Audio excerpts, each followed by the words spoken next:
Hello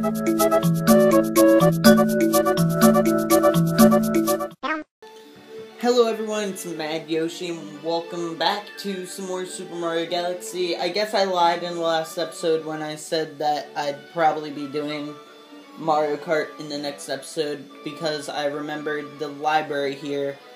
So I was gonna show off the story here, just as, I guess, a bonus episode. So usually, I think I've come in here and read it before, but, Rosalina just sits down in the chair, opens the book, and just says, "Let's begin," but that's not gonna be here. Because over the game, you unlock all these chapters. But yeah, this is basically the story of Rosalina and the story of the game itself, really.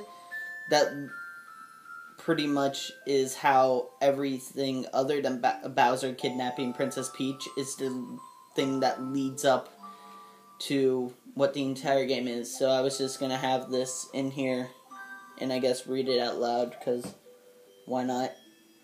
And then I'll move on to Mario Kart in the next episode. So this is just a little bonus episode, but I felt like I could do it in case anybody doesn't know the story of the game and doesn't feel like looking it up. So, Chapter 1, The Celestial Duo. Our story begins with a very, very long time ago, with a girl. One day, the girl spotted a rusted spaceship holding a maybe I should learn how to read before I read this. A small star child inside. "What's your name? Are you lost?" the girl asked the star child. "I'm Luma, and I'm waiting for my mama. She's coming for me on a comet," said the star child, who had been waiting day and night. "Don't worry, I'll wait with you," the little girl promised Luma. At nightfall, the little girl borrowed her father's telescope and peered into the sky. She looked and looked, but she saw nothing. Hours turned into days, and then years, but still the sky revealed nothing. Finally, the little girl sighed and said to Luma, "If we stay here looking much longer, I'll be an old lady soon." But then she had an idea. "Why don't we go over there and find your mother ourselves?" Out there. Jeez. The girl and Luma fixed up the rusty spaceship, and then the two set sail into the starry sky, and this is how the search for the celestial mother began. Alright, Chapter 2 starts. Days passed with no sight of the comet or even a single planet. Instead, asteroids extended as far as the eye could see. "If I had known it was going to take this long, I would have packed more jam," said the little girl, above the rumble of her belly. Before they left, she had packed all the essentials: telescope, butterfly net, stuffed bunny, bread, milk, jam, and apricot-flavored tea. But I forgot to bring water. At this, Luma burst into gales of laughter, and the girl began to pout. "As long as I have starbits, I'll be fine," said Luma. "Want some?" The little girl couldn't stay mad after hearing this. Luma continued to laugh, and the girl couldn't help but join in. "All right, maybe just a nibble." Leaning far out of the starship, the pair began to collect starbits with the girl's net. They almost flew out a few times, but they kept on collecting. The starbits taste like honey. Chapter 3, The Comet. A beam of light pierced through the ship's window. Thinking it was the morning sun, the girl peered through the window, only to find a turquoise blue comet shimmering at her. The little girl shook the sleeping Luma awake and shouted excitedly, "We have to get that comet!" Yep. The pair descended on the comet and found that it was made of ice. They looked high and low, but Luma's mother was nowhere to be found. Exhausted, the little girl sat down with a flop, utterly unable to take another step. "Look!" Peering down the icy ground where Luma was pointing, the girl suddenly noticed clusters of starbits encased in the ice. "Pretty good, huh? Finding starbits is my specialty," said Luma, beaming. "There's ice here, but it's so warm. I'll bet there's water here, too." The two decided to stay on the comet for a while. Riding to Turquoise Comet, the pair continued their search for Luma's mother. Chapter 4. The Dream. One night, the girl dreamed about her own mother. "Where are you going?" she asked, her mother retreating back. Without turning, her mother replied, "Don't fret, dearest. I'm not going anywhere. I'll always watch over you, like the sun in the day and the moon at night." A wave of sadness washed over the girl. "What about when it rains and I can't see the sun or the moon?" Her mother thought for a moment before responding. "I will turn into a star in the clouds and wait for your tears to dry." When she awoke, the girl's face was damp with tears. "You have starbits in your eyes," said Luma to the girl. Wiping her face, the girl replied, "These are tears, not starbits. I'm crying because I'll never see my mother ever again." At this, Luma began to cry too. "Mama, oh mama, when?" The pair traveled through the starry skies and though they encountered many other comets, not one of them held Luma's mother. Luma was disappointed.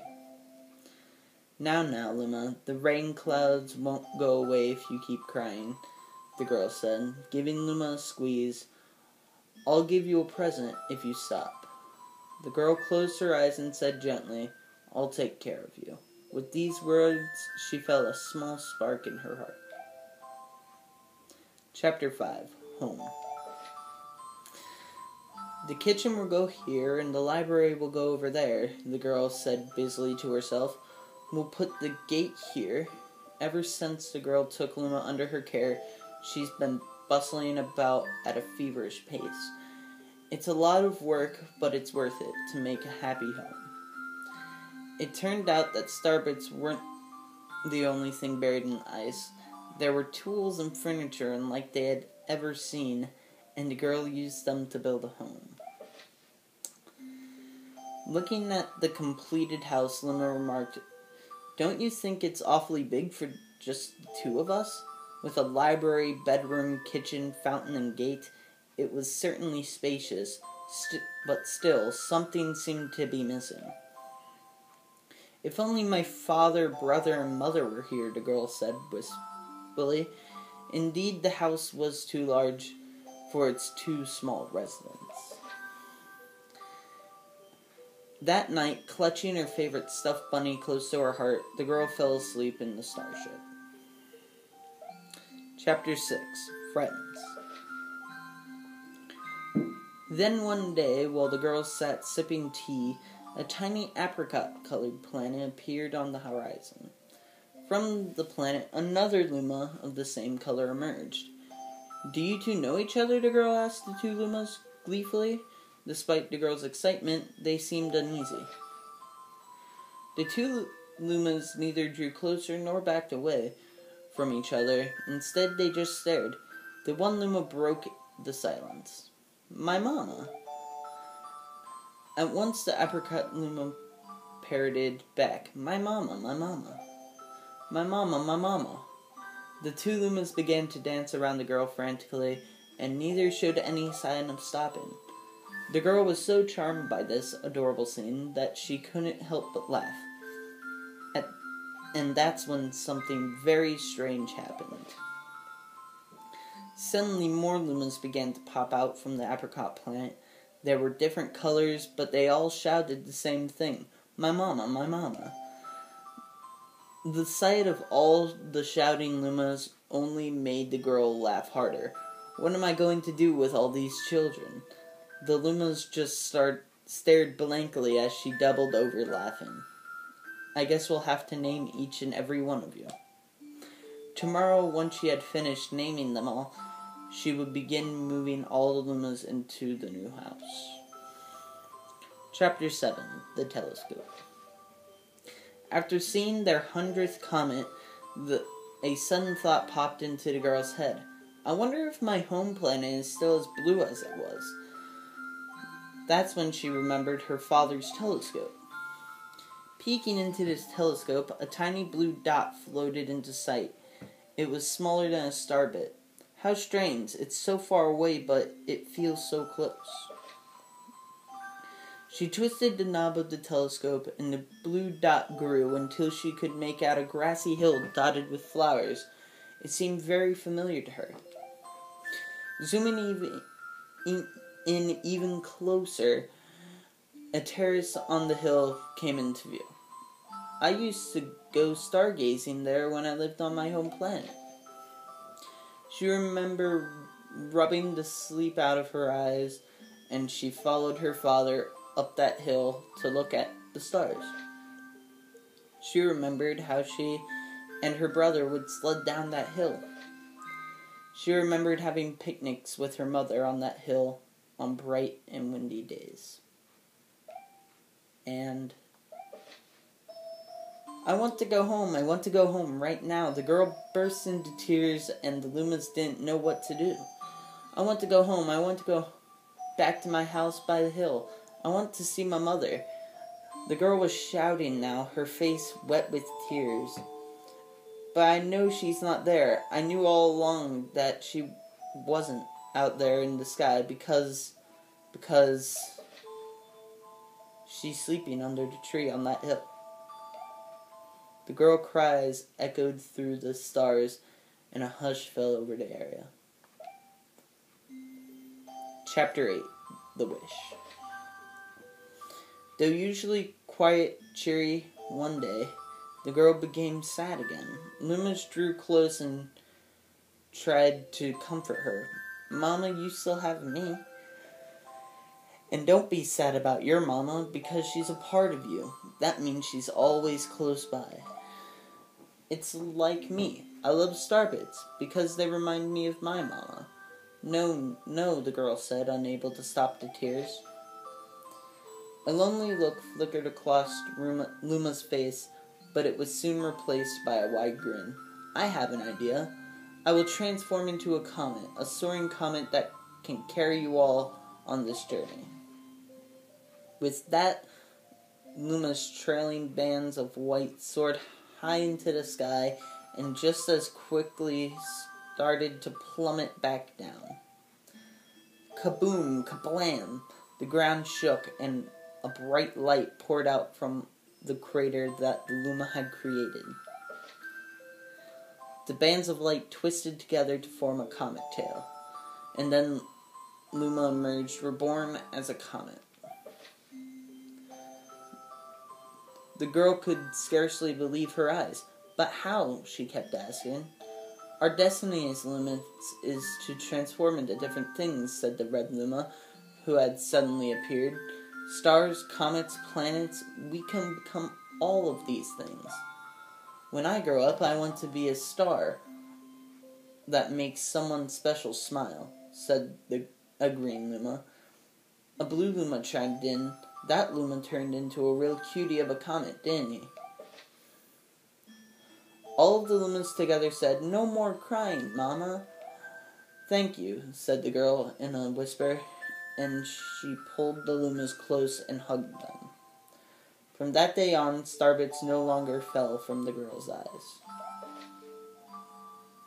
The comet set forth in the girl's home planet, its long tail blazing proudly behind. Final chapter, Family. With its many Lumas and telescopes, the comet was quite a sight to behold. The girl and the Lumas were proud to call it home. At a welcoming party for a new Luma, the girl gathered everyone in the kitchen and said in a louder voice than usual, All right, everyone, let's make a cake sprinkled with starbits, then it will be a star cake. The Lumas excitedly began to gather the ingredients. As she watched the Luma scurry about, the girl smiled and thought to herself, "This is my family now, and I will stay with them until they are ready to leave the nest. And when they do leave, I'll see them off with a smile." Because that's what makes a mother happiest.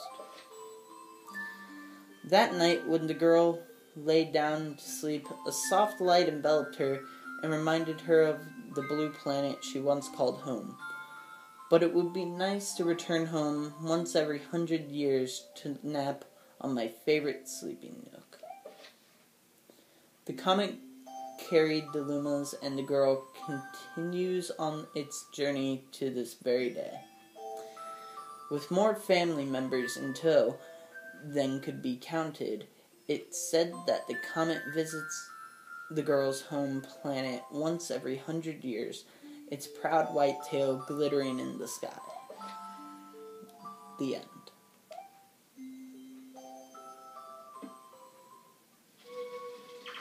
Yep, so that's it. I'm actually surprised that took the length of a normal video. But yeah, another cutscene is just her closing the book, and then you pretty much spawn right here, and everyone's gone. But that's, I guess, just the first time you read it. Yeah, it's a sad story, and I think there's like a game theory that covers it, saying that like Peach is Rosalina's mother. It's weird, but if you want to watch that, you can watch that. I have no idea how to explain it, but yeah, she dies, and Rosalina is the little girl. Oh my gosh, and that thing that Luma was in the end of the credits on the gate, that mushroom starship, just like the one the Toads are in, that was in the garage the whole time. The broken one was the thing they rode on. Oh my gosh, conspiracy. But yes, that's really it, and there's nothing else to really say about that. So I'll see you guys in the next episode, where I'll probably do Mario Kart, and that's gonna be probably it for Mario Galaxy. Like I said, if you guys wanted to see Super Luigi Galaxy, that could happen maybe a while from now, but it could happen at some point. But this game is fully completed, and that's really it for now, and I'll see you guys in the next one, where we do Mario Kart 8. And that's it for this game. So I'll see you guys then. Until then, goodbye.